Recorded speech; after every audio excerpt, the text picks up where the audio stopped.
That's the housekeeping over with. We'll get started. Just the background really is that I decided that we should be running a fresh look at Kudos webinar after I went to the SSP conference in Boston this year. And I kept having all these conversations with people who were like, oh, I never really understood that's what Kudos does. And I was like, right, okay, I need to get that message across and freshen it up a bit. I think Kudos has changed a lot. It's actually 10 years since we launched, astonishingly. And so we did a lot right at the beginning to make sure that everybody knew that we existed and what we did. And I think we're well overdue updating people. So thanks for coming along to hear about what's going on with us now. I should say that our vision remains strong and similar to that original starting point. So we always had a vision of a world where research publications are more widely found and read and understood and acted on. And a big part of that for us is plain language summaries, which is what we'll talk a bit about today.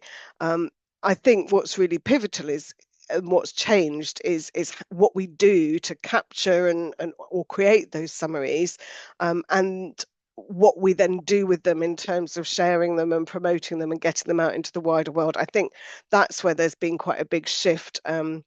And obviously too in the last 10 years publishers strategies have been evolving too, and so I think it's really timely to be having a fresh look at what publishers need and the ways that Kudos is attempting to support that. And I'm joined, as you will know, by Nikesh from Cactus. Hi Nikesh. Hi, Charlie. Hi, everyone. Oh, we can't hear you, Nikesh. Just I don't know whether that's me having problems with my audio or whether that's you, but let's deal with that before you come on and speak in the second half. I should say that we're doing this together because actually some of our newest capabilities at Kudos have been developed in partnership with Cactus. Oh, I think we can hear you now, Nikesh. Yep. Brilliant. And so one of the things that's massively changed for us is leveraging generative AI to create plain language summaries. And we've been doing that in partnership with Cactus. So we're a great double act today talking about that. For me, I mean, for all of us at Kudos, it's been really exciting to take advantage of that technology because it revolutionizes our scalability. So we go from we start being able to take a much more strategic and top-down approach to how we curate collections of summaries and promote those and the ways that we're driving readership and engagement and impact. So we'll talk today about why we're a great combined solution, and what we can do together, and how that benefits you. I will start off by talking about showcasing research content, and creating microsites around different themes and how we can use AI summaries to support that. And Nikesh will talk more then about how we create those summaries and other types of content that the generative AI can support. And then if we've done our timing correctly, we should have time for questions at the end. So as I say, do pop those in the box as we go along. So just for anybody, I know there's a fantastic mix of people joining us today. So I know there's probably a few people for whom this is actually a first look at Kudos, maybe rather than a fresh look. So I thought probably be helpful just to do a quick background slide, sort of situating what we do. Overall, we're a platform that showcases and promotes summaries of research publications. And our goal is to build article readership, article submissions, brand, journal brand, publisher brand, etc.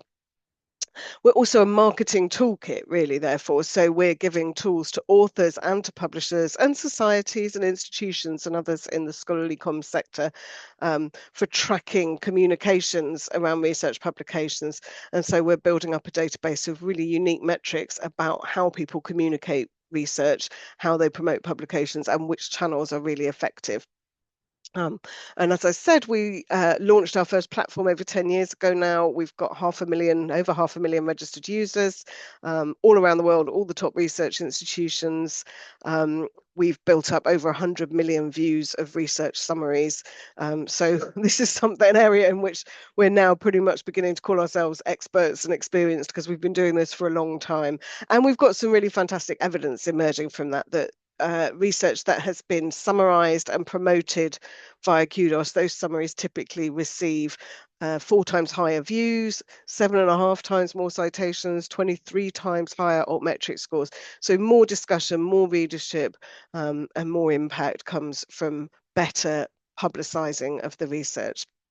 And I think publishers work with us for many reasons, partly to provide a stronger author service, stronger support for their institutions who want to increase the readership and performance of their research. But also we're a way of filling a gap that's been left by the decline in other promotional activities. So people have had to cut back on emailing. Services like X or Twitter have been massively in decline in terms of academic usage. So we're trying to fill that gap, and the platform, the audience and the expertise that we built up is really filling that gap in terms of a more strategic approach to publicizing research and channeling public interest and high search volumes towards published authoritative content.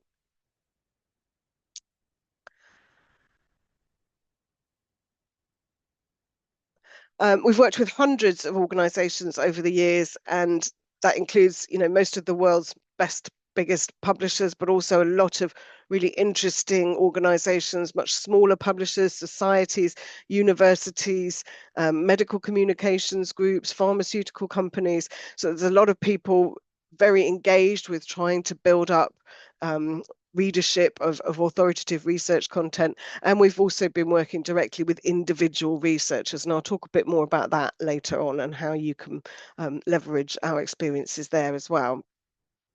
In terms of what I'm going to cover today, in a nutshell, I've just done this one slide that just tries to capture what has changed with Kudos recently.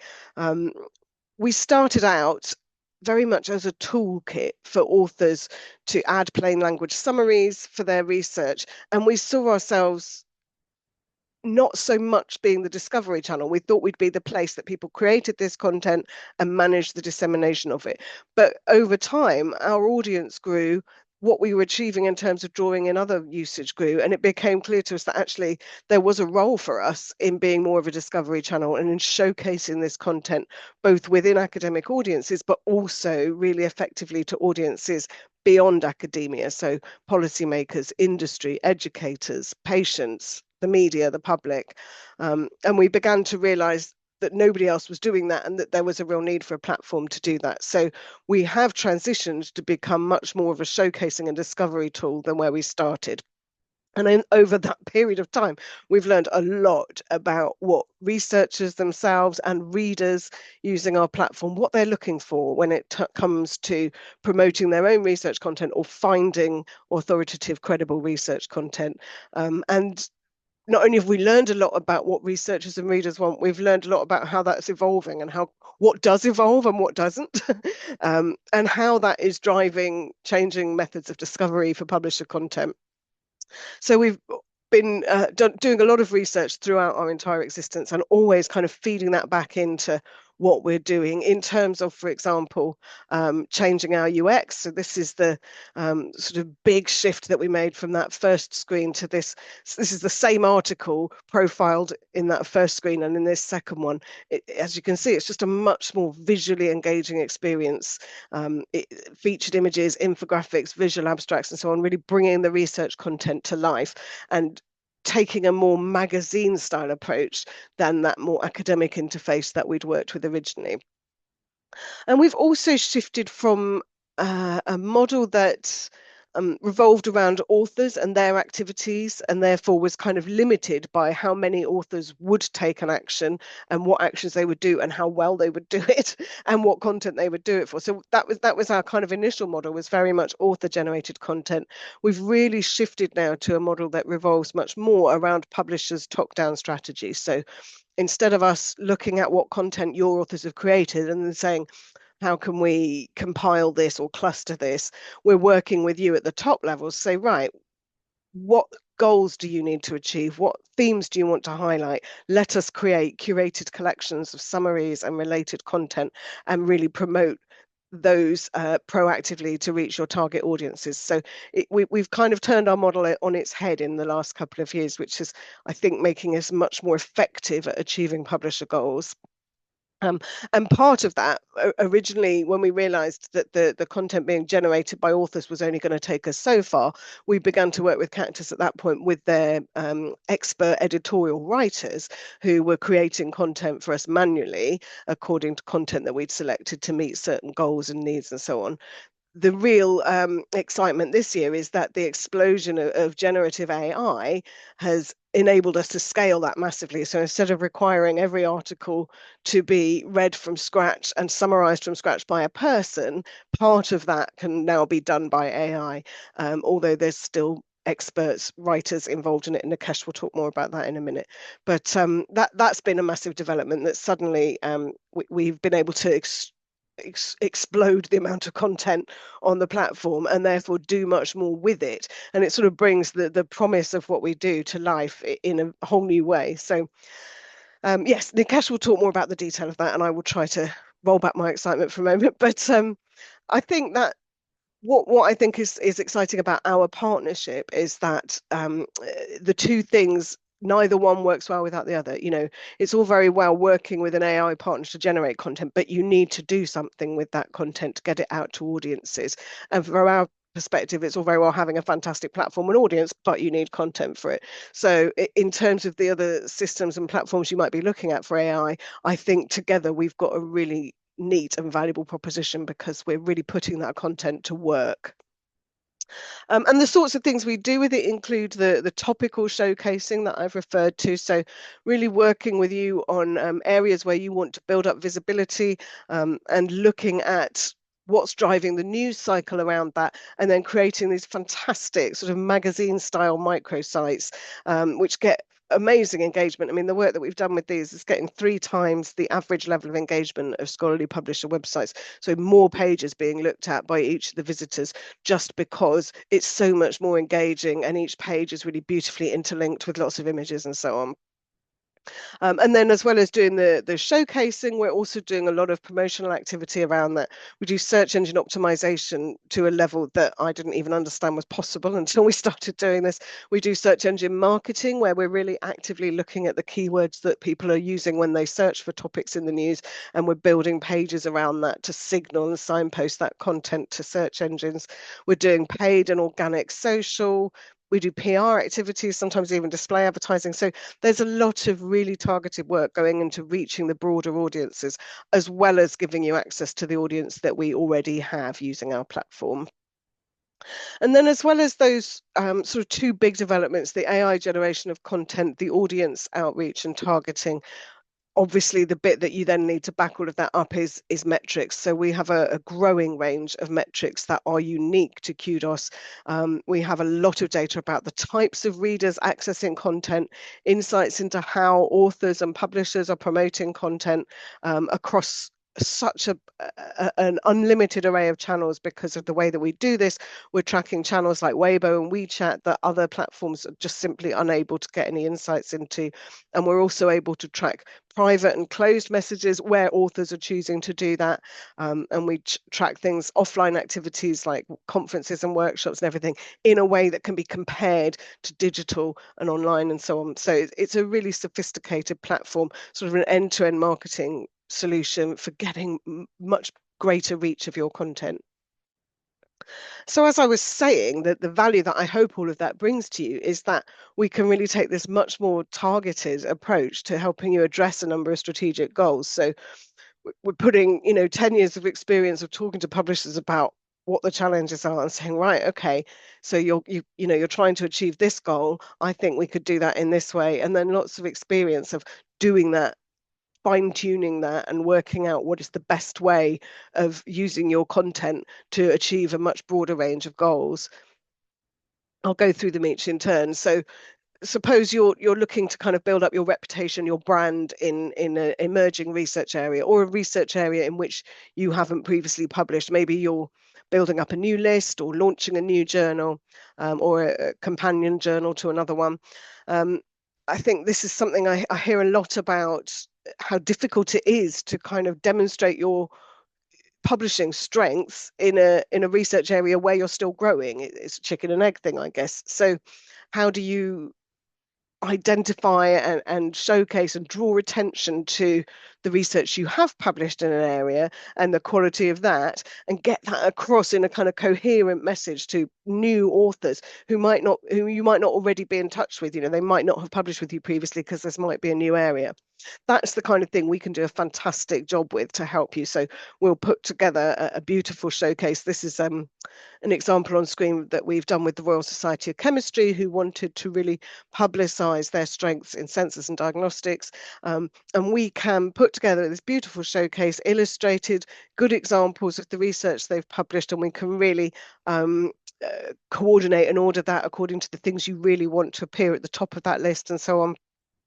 And then we can promote that to authors in that area, in their network, in our network, but also in other networks. And that's where we do a lot of work reaching out through other channels, LinkedIn and so on, to reach very specific audiences outside of existing publishing contacts. And obviously, when we're doing that kind of outreach activity, we're aligning that too with major conferences or awareness days, topics in the news and so on. This is an example of a showcase that we did for the Association for Computing Machinery around artificial intelligence, when just at the point when all the public interest in this was exploding and people had a lot of questions, a lot of misunderstandings. So we were able to identify relevant content that they'd published and profile that and tell the story around that in a way that broad audiences could get really engaged with and understand it from an authoritative and credible and not fake news perspective. And the showcases also have fantastic inline promotional opportunities. So all the way down, you've got these kind of magazine-like tiles for your content, but then you've got these strips across which are completely open to you, really flexible in how you use them. So you can not only have these tiles linking to your publications, but you can also have, an advert for an event that you're running in this area, or generate submissions for a new journal that you're launching, or invite reviewers and reach new volunteers for events or speakers or whatever. So all of this is giving you an expanded reach beyond your own authors and members, but in a beautiful and simple toolkit that's very easily set up for you. And actually, on the topic, while we were talking about the thematic showcasing side of things and things you want to align your brand with, I just thought I'd bring up the work that we're doing around the Sustainable Development Goals. I think quite a lot of publishers now, it seems more every time I talk to people, taking steps to show how the research you publish is helping to drive progress towards the UN's Sustainable Development Goals. And we've put together a really strong package of support for SDG publications. So we'll help you identify which things you've published are really relevant to the goals, not just in the kind of broad, oh, well, it's health research, that's probably relevant, but really specifically, we have published an article that explains a new program that reduces maternal mortality. It's a lot of that really specific, detailed research that achieving the goals requires us as a community to take that research and really publicize it and put it out there so that other communities are taking on board those lessons and putting those practices into place to spread that impact much more rapidly and broadly. So we will help you identify the content that is properly relevant, properly actionable, actually going to make a difference. We will summarize that, we'll explain that for different audiences, so not only for academic audiences, but also for those broader real world audiences whose behaviors and attitudes need to change if the world is going to achieve sustainability. We will put that content into our beautiful story pages, all beautifully illustrated with the relevant goals flagged up, real key takeaways drawn out. So really nice, actionable, easy to engage with, easy to to digest and change your behavior as a result of reading it. We'll put those pages together, we'll put those into our showcases, and obviously with the SDGs, there being 17 of them, we not only have a top level showcase for the whole initiative, but also showcases for each goal, and then for each publisher that we work with, and each publisher and each goal. So we can also do lots of kind of nested work, so that whichever kind of promotional activity we're doing or you're doing, you've got exactly the right component to be able to promote. And then pivotally, again, we're doing the promotion around that, not just putting the content out there and hoping for the best, but really making sure that it reaches those audience and capturing the metrics that show you that effectiveness, that reach, so you can report on the contribution that you as an organization are making. So as you can tell, I'm particularly passionate about the Sustainable Development Goals, and I do think that publishers have got such an important role to play in changing awareness and attitudes and behaviours around the world. And I would love the chance to talk to you more about that. So don't hesitate to get in touch if you've got SDGs written on your strategic plan for the year and you don't know what you're doing. And in fact, I forgot I put this slide in. Yes, as well, we've actually been leading a huge study recently looking at policymakers, researchers, institutions. What is the situation? To what extent are funders beginning to shape funding strategies around the Sustainable Development Goals? What are their expectations of researchers in terms of how they publish that research? What do researchers need? What do policymakers need in terms of trying to find that information and let it shape their decision making? And essentially, what are the thought leadership opportunities, the commercial opportunities for publishers? What actions could you be taking? So this is an important piece of work that combines huge web research, desk research across the landscape, along with tele-interviews with policymakers, a huge survey of researchers, a lot of different sources of evidence coming in. And if you've worked with me before in research, you'll know that I like it to boil down to a 3-page set of actions, because nobody will ever read the rest. So if that's something, again, that you would find useful as an organisation to get an insight into what our sector really should be doing here, again, don't hesitate to get in touch. Back to showcasing from my little SDG diversion. Another really common theme that I hear from people is the challenge of volunteer fatigue. So reviewers getting tired of the amount of requests that we're putting in front of them, or the time that it is taking for them to review articles and so on. Also, volunteers in lots of other capacities that we publishers need from them. And I think this is perhaps every conversation I have in the publishing sector, this comes out of it, that we need to do more to celebrate and reward and kind of ensure the continued support and loyalty of our authors and our volunteers and our reviewers and so on. And so this has been a big area of action for us. We've done a lot of projects helping publishers to celebrate reviewers and editorial board members, or conference speakers, prize winners, and so on. And it's partly about rewarding and celebrating the people you're already working with. It's also about attracting the new generation, and trying to add incentives around what already they get for those roles, by showcasing their publications and driving higher readership and citations and visibility and profile and so on. So just some of the examples of what we've done include the Cozzarelli Prize for the National Academies of Science, and showcasing the research publications associated with that. An event that the AIAA held, an aviation forum, showcasing the research from that.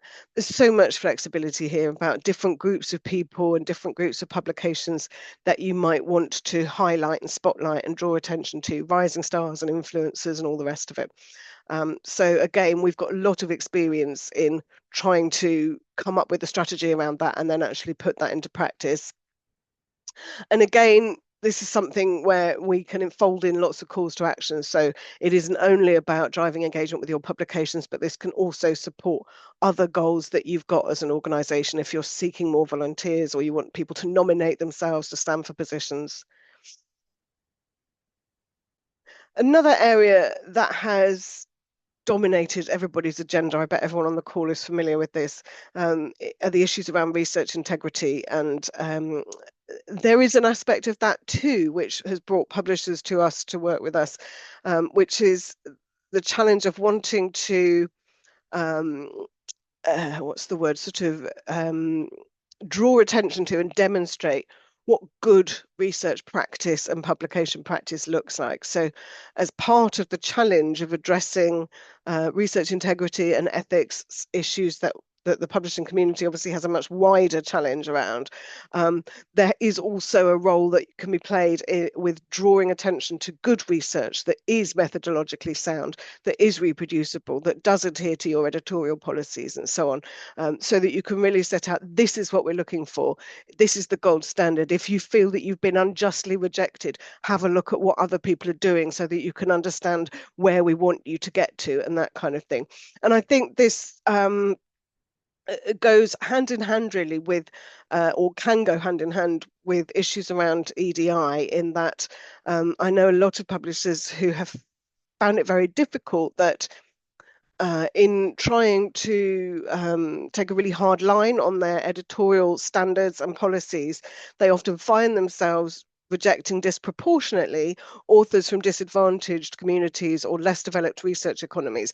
And they want to be able to demonstrate inclusivity, and that it isn't about the demographics of the author that they're rejecting the research. So another part of that we've been helping people with is showcasing research from underrepresented research economies, and we have published fantastic research from this group or from that region, and at the same time, we also invite you to aspire to these quality standards. So it's an interesting one where those two things can sort of go together. You can showcase research that meets your integrity standards, but also research from your broadest groups of authors. And all of that really sits for me within the need to maximize quality submissions. So you need to reach qualified, relevant communities. Within those, you need to identify and target potential authors. And all of that is something that we can help with, both in terms of showcasing the kind of content you want to invite people to publish and having those really clear calls to action, as well as us then helping you to put that in front of the broader audiences with whom you're not yet in touch, but who are squarely in the demographic that you want to publish. And don't worry, Nikesh, I am nearing the end of my bit. When you've attracted those new authors and you've brought them in, the next challenge really then is to delight them, right? You need to keep them. You need those authors to have a fantastic experience of working with you and see wonderful performance of their publications, so that they will bring their next submissions to you as well. And so we obviously have toolkits for authors that are helping them to build up their own profile and influence and results. By working directly with us as a publisher, you can support that. So you can give them a better user experience. You can integrate Kudos into your workflows, your manuscript submission systems, and so on. And by partnering with us, you can unlock some better statistics and generally a better experience for authors using our service. But you also can then use our metrics, those unique metrics that I was talking about, and our showcasing to celebrate those authors who are most loyal, most influential, most active, all the different groups that you might want to support and service to give them a better experience with you. And I think another interesting area that we've seen people beginning to ask from us is joining up that level of support for authors with the need to protect and grow institutional partnerships, whether that's traditional subscriptions or read and publish agreements or many other flavors in between. We see publishers wanting to showcase research from the institutions that publish with them, to strengthen service and strengthen the performance of those publications, so that again, as well as encouraging authors to continue that relationship, you're showing your appreciation of your institutional relationships too.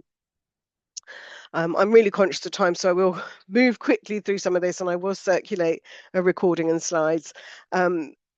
Again, what's really key, and I have touched on this, is that we're really proactively targeting quality audiences that you need to get to your content, and as well as helping you expand your audience reach and engage those audiences with different types of content, we're also helping you track and report on and measure and understand the nature of those audiences at a really granular level, with lots of unique data about the different audience types that you're able to reach through working with us.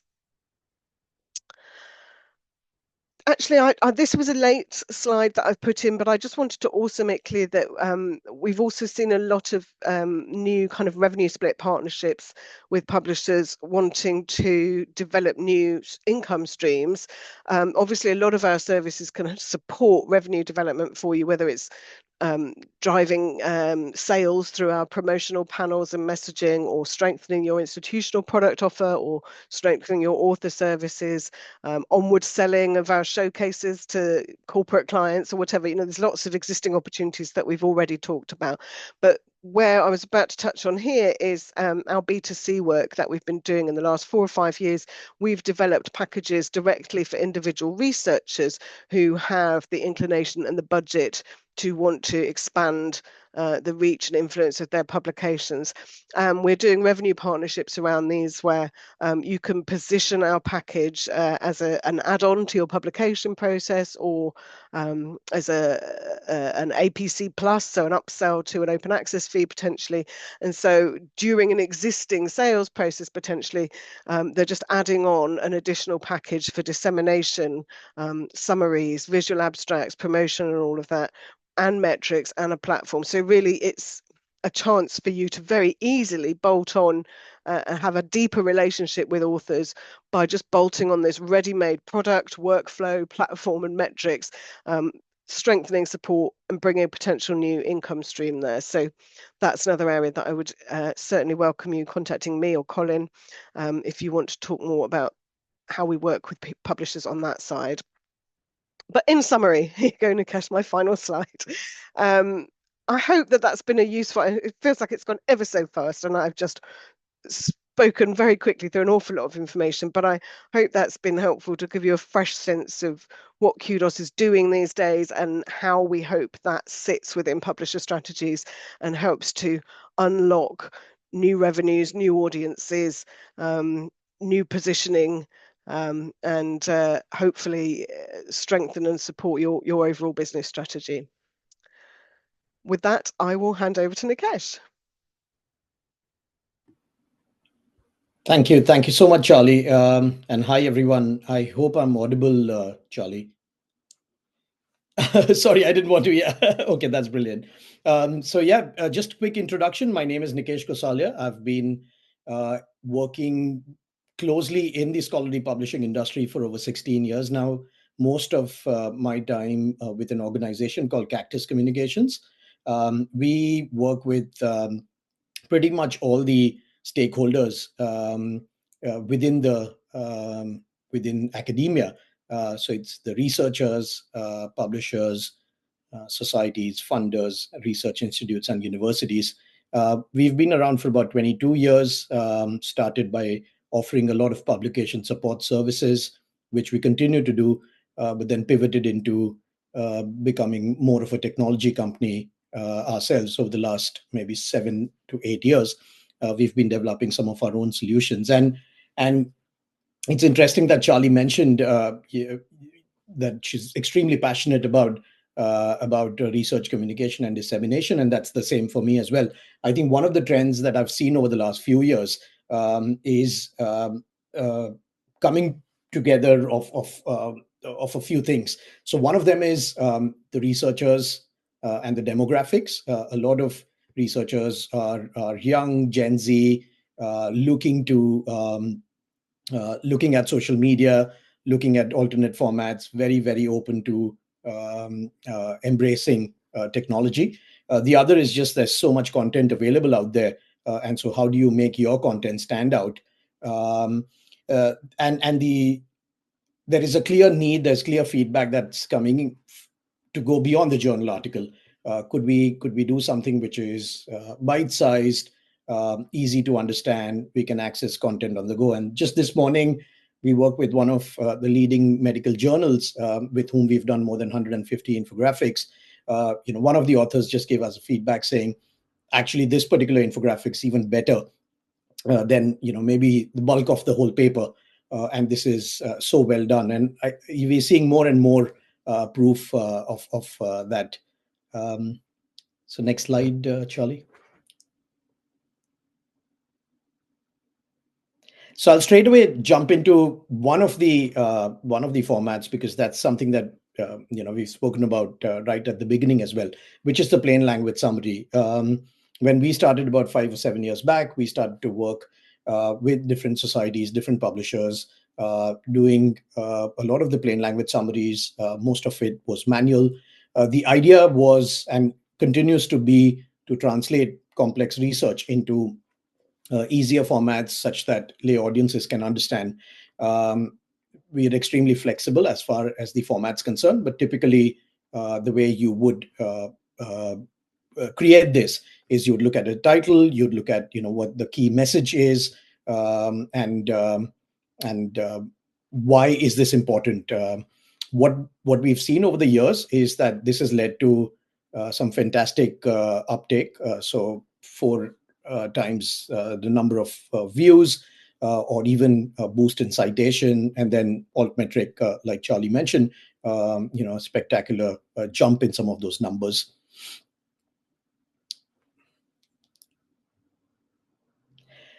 So why plain language summary, and what essentially does plain language summary help in? So one is very obvious: simplified communication, so you can connect with broader audiences. And again, like Charlie mentioned, it's not just very technical or from the field kind of audiences that we've been getting. We've been also talking to a lot of policymakers. We've been talking to a lot of audiences that a particular publisher or society wants to take a certain message to. And this is a fantastic tool to really simplify that message. Transparency is another aspect. So you can essentially control your narrative, what key message do you want to communicate, and how many words. So you have that option available as well. And then clearly accessibility. So, with the help of a plain language summary, you can essentially reach out to global audiences. There's an option to translate some of these as well. It obviously gets easier to translate as well. So the reach can be much larger as far as the plain language summary is concerned. Over the last couple of years, just as the trend has moved, we've also been looking at using AI to create some of these plain language summaries. So essentially, the way the process works is, the good thing is that as far as the input is concerned, it can be any format. It could be XML, Word, PDF.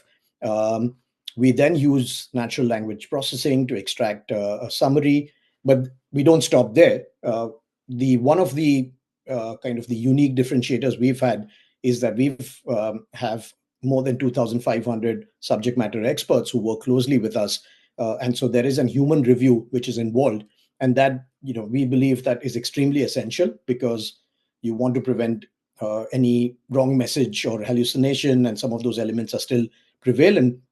So there's a human review done on each of these, but essentially the idea is that this saves a lot of time and effort, because the first draft is created by using AI. The human review also helps in terms of quality control, and then the final output can be shared, with the author. The idea of using AI, we've seen some of the benefits. So clearly, it saves time, like I mentioned. We can increase the reach, which we've already spoken about. But the other element, which is also very important, is from a marketing point of view, which is to enhance SEO. So it just helps improving search rankings for certain key terms. And I have a few examples to talk about where we've actually worked with a few societies and publishers in achieving these goals. So clearly, the question that I'm sure comes to everyone's mind is, AI. There are lots of risks, lots of concerns as well right now. So how do we manage this? So essentially, what we do is that in Cactus Communications, we've got our in-house R&D team. We've also been developing some of our own tools. And essentially, we utilize a secure cloud-based AI model that is tailored for scientific content generation. The other question that comes to mind is that do we use this to train any of our models? No, we don't do that. In fact, we have very strict data protection measures in place. Any manuscript or any data that we have will the manuscript will be deleted from all of our database within a 30-day period. We just hold on for a period because there could be some back and forth with the authors, so that's just the need. But other than that, we don't use this to train any of our models. We have a secure infrastructure. This is something which has been always existing. So we work even on some of the publication support services that I spoke about. We have our own proprietary in-house system where all of our subject matter experts need to sign up. We are ISO certified, ISMS certified. So all of those measures are in place. And then as far as the post project data handling is concerned, again, like I mentioned, we ensure client confidentiality and data privacy. Just very quickly talking about a couple of case studies. So this is from one of a leading urological association. They came to us with a challenge saying we would like to broaden the reach of our content. A lot of audiences probably don't have access to some of this. After some amount of brainstorming, we came up with a solution which was more of AI plus human patient summaries. And the key takeaways were communicated through these plain language summaries. The whole process of creating these to being used by the author and the teams and to then lead to seamless promotion was extremely well received by the society. And just to kind of look at some of the numbers here, we saw a 71% jump in where readers said they found the plain language summary to be very helpful. That probably led to increased number of downloads, more interactions within the community, citation boost like we've spoken about, and then almost 62% of the articles that included the PLS were accessed more, which clearly was a very strong metric to compare against the ones which did not have a PLS. Another example is a leading accounting association. So obviously a thought that might come into people's mind is that this might be very relevant only for medical or life sciences, but that's not exactly the case. An accounting association had also approached us with a slightly similar challenge. How do we maximize visibility of all such great research that we are doing? And again, we came up with a very specific customized AI-assisted PLS. And among the numbers, one of the things that stood out really for us was the fact that they were able to achieve more than 7,000 new readers. And that's fantastic in today's times, considering the fact that there's so much content that's available. Everyone's quite stretched and also maybe sometimes distracted. So this really helps to get that attention and bring in new readers to your platform. So essentially, like I mentioned, it's not just pure AI. There is a human element involved. Just to re-clarify once again, the AI is used for structure and not for content generation. Every plain language summary, or for that matter, any other output that we do as well, is always reviewed by a human. There's a human in the loop always, and these are subject matter experts from that particular subject area. And we maintain complete transparency in AI use, and like I mentioned, complete confidentiality as well. So essentially, using AI, we see the use of AI going forward to be maybe playing a more pivotal role from a point of view of, again, saving time to create these, to help enhance scientific discovery, and also maybe look at other formats. Plain language summary was just one example that I shared, but there is the visual abstract, there is a short video, there is research news stories. So there are lots of alternate formats, and there could be a role of AI in all of these. Also, one of the other things that we've seen is that this has led to increased interdisciplinary collaboration. So you don't need to necessarily time box or just look at just one subject area, but there are so many other learnings from one particular subject that the others can use as well. So, like Charlie mentioned, I think it's something that both Charlie and me, and I think within the industry, we've seen so much of conversation starting to happen. Start of this year, we were at the APE conference, and we spoke about SDGs and how one can talk about the impact and use some of these alternate formats to really showcase the good work that's being done. And I think that's where the synergies happen for Kudos and Cactus. Like Charlie mentioned, Kudos has been doing this for 10 years. There are fantastic storytelling tools, how to manage impact, multi-channel promotion, and to that, Cactus brings an element of AI. So there's a brand called Mind the Graph, which has visual abstracts which you can create on the go, but not just that, the human element where each and every output, I would say, is reviewed by a human, and the combination of that just helps to really highlight the hard work that a researcher puts in, to highlight the key message, and then of course benefit out of it through citations, through altmetric scores, and a lot of social media conversations that happen. I think that's pretty much the last slide. Over to you, Charlie. Yes, exactly it is. Thank you, Nikesh. Really, I know the details behind the AI are always what everybody wants to know, and you speak to them much more credibly than I do. So it's brilliant to have your input on that. Thank you. We have successfully achieved our goal of leaving some time at the end for questions, so pat on the back to us.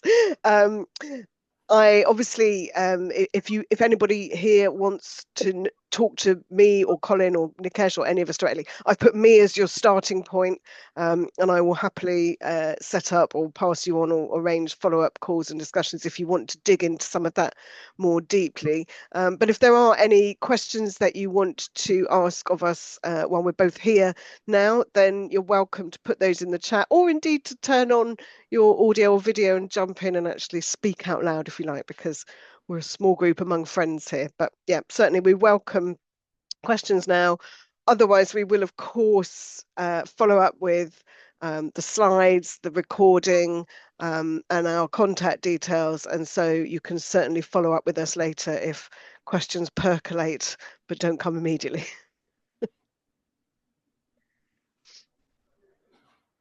Just give it a couple of minutes, because I know when you have to type them into the box.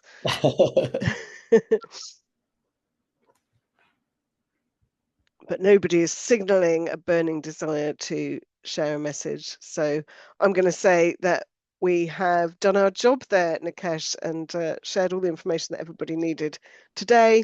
Don't hesitate to get in touch. I know I will be. Are you going to be at the Alps conference next week, Yes, Nikesh? I'll be there as well, Charlie. Yeah. Fantastic. So anyone in the UK or Europe or coming from afar to the Alps conference, we'll both be there. And I know Kudos has even got a table there, so you can hopefully come and find us easily. And then I'm sure we'll both be at Frankfurt in not even that far away now as well. So also plenty more opportunities to catch up with us in the not too distant future. Okay, well, thank you, Nikesh. Thank you for joining. Thank you for bringing your expertise as well. Thank you to everybody who's come along today, and we will look forward to more chats in future on this fascinating topic. Thank you. Thank you so much, Charlie. Thanks, everyone. Cheers all. Bye for now. Bye.